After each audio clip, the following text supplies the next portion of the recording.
आइए बच्चों, आज हम आपको कक्षा 10 में जो कक्षा 10 की आज हम आपको पढ़ाएंगे संस्कृत में जो ग्रामर है। संस्कृत में जो क्या है, ग्रामर है। संस्कृत में जो ग्रामर है, तो हम ग्रामर की बात करेंगे, व्याकरण की। तो व्याकरण में हम आप लोगों को आज पढ़ाएंगे समास। क्या पढ़ाएंगे? समास पढ़ाएंगे। समास वैसे होते तो 6 हैं, मगर आप लोग जब काफ़ी स्टैंडर्ड पे जाएंगे तो समास 5 ही होते हैं। समास पंचधा कहा गया है, मगर समास क्या है, आप लोग समास 6 जानिए। और आपके सिलेबस में समास जो है वो 3 समास हैं। कौन कौन से समास हैं? 3 समास हैं आपके सिलेबस में। पहला समास है अव्ययी भाव समास। कौन सा समास है बच्चों? अव्ययी भाव समास। दूसरा समास है द्विगु समास। और तीसरा है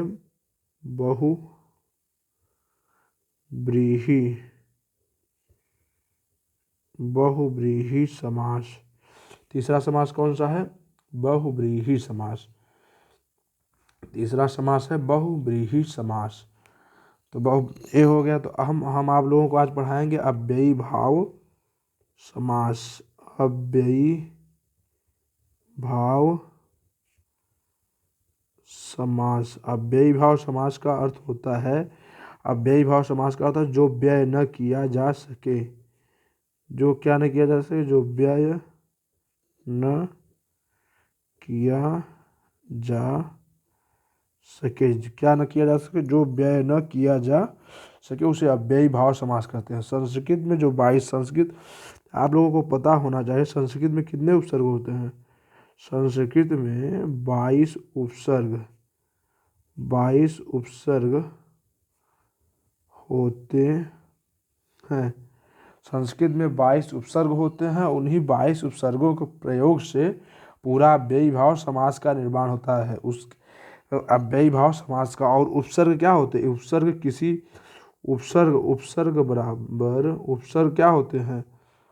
पद के पहले पद एक क्या होता है? उपसर्ग होता है। उपसर्ग क्या होता है? पद के पहले होता है। बराबर समास। उपसर्ग प्लस पद प्लस समास। तो उपसर्ग क्या होते हैं? उपसर्ग जो है पद के पहले लगते हैं, मतलब किसी भी पद के पहले लगते हैं उपसर्ग। तो आप लोगों को हम जो 22 उपसर्ग हैं, 22 उपसर्ग आज हम आप लोगों को लिखवा देते हैं। 22 उपसर्ग याद कर लीजिए। ये को आ जाएगा उपसर्ग तो आप लोग 100% इसको मार दीजिएगा और पक्का सही हो जाएगा। तो क्या है? प्र है, दूसरा है परा, परा, अप, सम, अनु, अव, निस,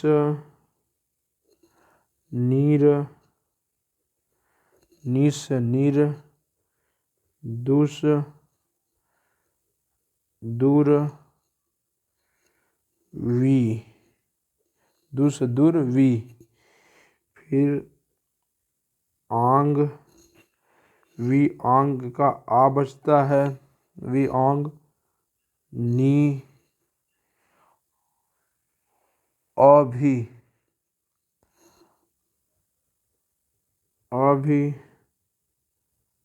अधि, प्रति,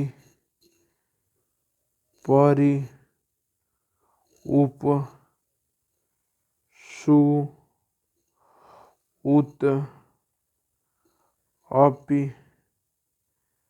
अति। 3, 4, 5, 6, 7, 8, 9, 10, 11, 12, 13, 14, 15, 16, 17, 18, 19, 20, 21, 22। उपसर्गों की संख्या कितनी होती है? 22 होती है। तो यही उपसर्ग से ही जोड़ करके क्या होते हैं? समास बनाए जाते हैं। इसी उपसर्ग से जोड़ करके क्या होते हैं? अव्ययी भाव समास का उदाहरण। अव्ययी भाव समास का क्या है? उदाहरण देखिए। अव्ययी भाव समास के क्या है? उदाहरण देखिए। तो उपनगरम, उपसमास। उपसमास, अब इसमें देखिए कि उपसमास कहाँ पे है, तो उपसमास यहाँ पे है। उप लगा के क्या बना गया? उपनगरम बन गया। उपनगरम बन गया।